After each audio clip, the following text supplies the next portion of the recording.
안녕하세요, 여러분. 오늘은 전 세계적으로 큰 영향력을 미치고 있는 일본 애니메이션과 오타쿠 문화에 대해 이야기해보려고 합니다. 단순한 취미를 넘어 하나의 거대한 문화 현상으로 자리 잡은 애니메이션 세계가 어떻게 시작되었고, 어떻게 발전해왔는지, 그리고 오타쿠 문화가 어떻게 형성되었는지 깊이 있게 살펴보겠습니다. 일본 애니메이션의 역사는 생각보다 깊습니다. 최초의 일본 애니메이션은 1917년에 제작된 나미카와 무기하라는 애니메이터가 만든 짧은 작품이었습니다. 하지만 현대적 의미의 애니메이션 산업이 본격적으로 발전하기 시작한 것은 제2차 세계대전 이후였습니다. 전후 일본 사회가 재건되면서 문화산업도 함께 성장했습니다. 이 시기에 등장한 인물이 바로 망가의 신이라 불리는 데즈카 오사무입니다. 그의 작품 아톰은 1963년 일본 최초의 TV 시리즈 애니메이션으로 방영되어 큰 성공을 거두었습니다. 데즈카는 일본 만화와 애니메이션의 표현 기법, 서사 구조에 혁명적인 변화를 가져왔고 오늘날까지 이어지는 일본 애니메이션의 토대를 마련했습니다. 1970년대에 들어서면서 로봇 애니메이션인 마징가 Z, 건담 시리즈 등이 등장했습니다. 이러한 작품들은 단순한 어린이용 콘텐츠를 넘어 철학적 질문과 복잡한 캐릭터 발전을 포함한 깊이 있는 이야기를 담기 시작했습니다. 이는 애니메이션이 모든 연령층을 대상으로 하는 매체로 발전하는 중요한 전환점이 되었습니다.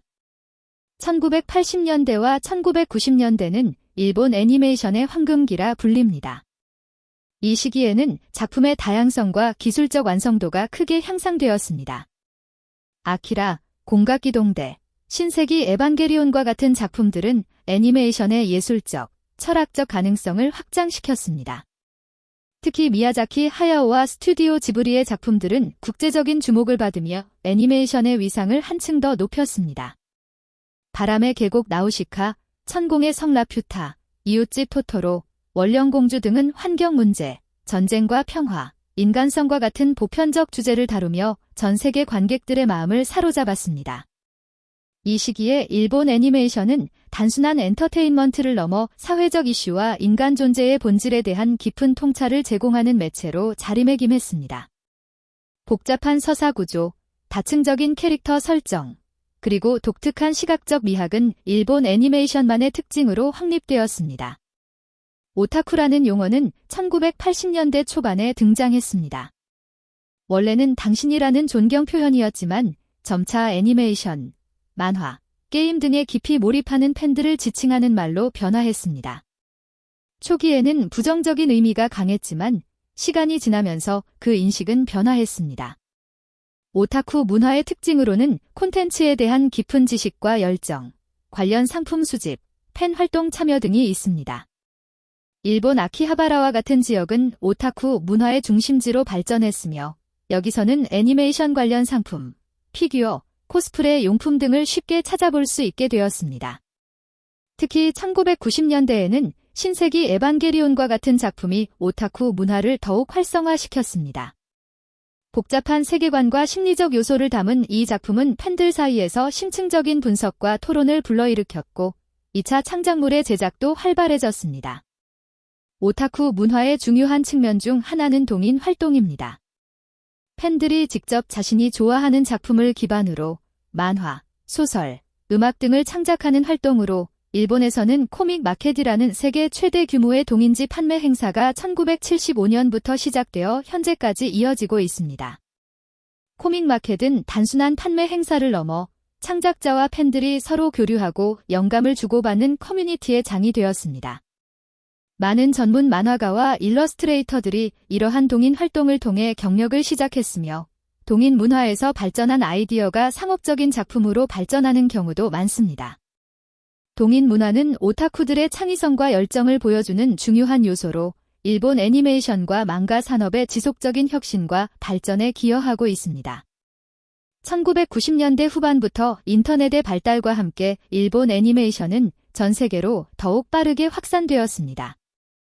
드래곤볼, 세일러문, 나루토, 원피스와 같은 작품들은 국제적인 인기를 얻으며 많은 해외 팬들을 만들어냈습니다. 2000년대에 들어서면서 애니메이션 스트리밍 서비스의 등장으로 접근성이 크게 향상되었고 더 많은 사람들이 일본 애니메이션을 접할 수 있게 되었습니다. 크런치롤, 넷플릭스와 같은 플랫폼은 애니메이션의 글로벌 유통에 큰 역할을 했습니다. 이제 일본 애니메이션은 단순한 하위 문화가 아닌 글로벌 대중문화의 중요한 일부가 되었습니다. 할리우드 영화, 패션, 음악 등 다양한 분야에 영향을 미치고 있으며 킬라킬, 귀멸의 칼날, 진격의 거인과 같은 최근 작품들은 전 세계적으로 큰 인기를 끌고 있습니다. 한국에서도 일본 애니메이션과 오타쿠 문화는 큰 영향력을 가지고 있습니다. 1970, 80년대부터 일본 애니메이션이 한국 TV에서 방영되기 시작했고 많은 세대에게 영향을 주었습니다. 2000년대 이후에는 인터넷의 발달로 더 다양한 작품들을 접할 수 있게 되었고 코미월드와 같은 동인지 행사도 활성화되었습니다. 서울 용산의 선인상가, 부산의 남포동 같은 지역은 한국 오타쿠 문화의 중심지로 자리 잡았습니다. 한국에서는 일본 애니메이션의 영향을 받으면서도 독자적인 웹툰 문화가 발전했습니다.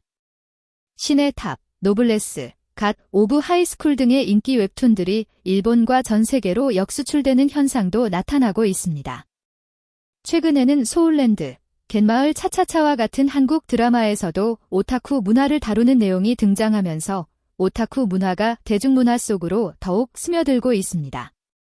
소셜미디어의 발달은 오타쿠 문화에도 큰 변화를 가져왔습니다. 인스타그램, 트위터, 틱톡과 같은 플랫폼은 전 세계 애니메이션 팬들이 서로 소통하고 자신의 창작물을 공유하는 공간이 되었습니다. 특히 코스프레는 소셜미디어를 통해 더욱 대중화되었습니다. 전문적인 코스프레이어들은 수십만 명의 팔로워를 가진 인플루언서로 활동하며 다양한 브랜드와 협업하기도 합니다. 코스프레는 단순한 취미를 넘어 창의적인 자기 표현과 커뮤니티 활동으로서의 의미를 가지게 되었습니다. 세계 각지에서 개최되는 코스프레 대회와 애니메이션 컨벤션은 팬들이 직접 만나 교류할 수 있는 장을 제공합니다. 일본 애니메이션 산업은 막대한 경제적 가치를 창출하고 있습니다. 2023년 기준으로 일본 애니메이션 시장 규모는 약 25조 원에 달하며 이는 게임, 음악, 영화 등 연관 산업까지 포함하면 더욱 커집니다. 특히 캐릭터 상품, 피규어, 게임 등 2차 산업의 규모가 애니메이션 제작 자체보다 더 큰 것이 특징입니다. 포켓몬, 헬로키티와 같은 캐릭터들은 글로벌 브랜드로 성장했으며 이들의 경제적 가치는 수십억 달러에 이릅니다. 최근에는 넷플릭스, 디즈니 플러스 같은 글로벌 스트리밍 플랫폼이 일본 애니메이션에 대규모 투자를 진행하면서 산업의 국제화가 더욱 가속화되고 있습니다. 이러한 투자는 제작 예산의 증가와 품질 향상으로 이어지고 있습니다. 현대 일본 애니메이션은 장르와 주제의 다양성이 더욱 확대되고 있습니다. 전통적인 판타지, SF, 액션 장르 외에도 일상을 세밀하게 다루는 슬라이스 오브 라이프, 심리적 문제를 탐구하는 작품, 사회 비판적 메시지를 담은 작품 등 다양한 시도가 이루어지고 있습니다. 그래도 괜찮아, 바이올렛 에버가든과 같은 작품들은 정신건강, 트라우마, 상실과 같은 심리적 주제를 섬세하게 다루며 많은 이들에게 위로를 주고 있습니다. 공각기동대, 사이코패스와 같은 작품은 기술 발전과 사회 변화에 대한 철학적 물음을 던집니다. 또한 애니메이션은 일본 문화의 소프트 파워로서 국제적인 영향력을 행사하고 있습니다. 많은 외국인들이 애니메이션을 통해 일본어를 배우고 일본 문화에 관심을 갖게 되며 이는 관광, 유학, 비즈니스 등 다양한 분야로 이어집니다. 오타쿠 문화가 성장하면서 몇 가지 비판과 논쟁도 함께 존재해왔습니다. 일부 작품에서 나타나는 선정적인 표현, 성적 대상화, 특히 미성년자 캐릭터의 묘사 방식은 지속적인 비판의 대상이 되어왔습니다. 또한 극단적인 오타쿠 행동, 예를 들어 과도한 소비, 사회적 고립, 현실과 가상의 경계 혼란 등도 사회적 우려를 일으키기도 합니다. 일부 사례에서는 특정 아이돌이나 성우에 대한 과도한 집착이 스토킹으로 이어지는 문제도 발생했습니다. 하지만 이러한 문제들은 오타쿠 문화 전체의 특성이라기보다는 모든 팬덤 문화에서 나타날 수 있는 극단적 사례에 가깝습니다. 대부분의 오타쿠들은 건강한 방식으로 자신의 취미를 즐기며 창의적인 커뮤니티 활동에 참여하고 있습니다. 최근에는 업계 내에서도 이러한 문제점들을 인식하고 더 다양하고 건강한 표현을 추구하는 움직임이 나타나고 있습니다. 귀멸의 칼날, 주술회전과 같은 최근 인기 작품들은 폭넓은 관객층에게 어필하면서도 높은 예술성과 스토리텔링을 보여주고 있습니다. 애니메이션 산업의 미래는 기술 발전과 글로벌 협업의 확대로 이어질 것으로 보입니다. AI, 3D 기술의 발전은 제작 방식의 변화를 가져오고 있으며 VR, AR과 같은 새로운 미디어 형식은 애니메이션 감상 경험을 확장시킬 것입니다. 일본 스튜디오와 해외 제작사, 플랫폼 간의 협업도 증가하고 있습니다. 넷플릭스의 사이버펑크, 엣지러너스, 크런치롤의 타워 오브 갓 등은 일본과 해외 창작자들의 협업으로 탄생한 성공적인 사례입니다.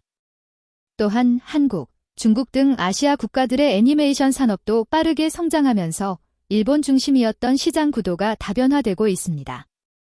이러한 변화는 더 다양한 문화적 관점과 스타일이 애니메이션 세계에 유입되는 결과로 이어질 것입니다. 일본 애니메이션과 오타쿠 문화는 단순한 엔터테인먼트를 넘어 글로벌 문화 현상으로 자리 잡았습니다. 기술적 혁신, 예술적 표현, 그리고 깊이 있는 이야기를 통해 전 세계 수많은 사람들에게 영감과 감동을 주고 있습니다. 오타쿠 문화는 그 자체로 풍부한 창의성과 열정을 품고 있으며 다양한 형태의 예술적 표현과 커뮤니티 활동을 통해 계속 진화하고 있습니다. 과거의 부정적 인식에서 벗어나 이제는 현대 사회의 중요한 문화적 자산으로 인정받고 있습니다. 앞으로도 애니메이션과 오타쿠 문화는 기술의 발전, 사회적 변화, 그리고 글로벌 교류를 통해 더욱 풍요로워질 것입니다. 그 과정에서 우리는 다양한 문화와 관점을 이해하고 서로 다른 세계와 연결되는 소중한 경험을 할 수 있을 것입니다. 오늘 영상이 여러분에게 일본 애니메이션과 오타쿠 문화에 대한 더 깊은 이해와 관심을 갖게 되는 계기가 되었기를 바랍니다. 다음 영상에서 또 만나요.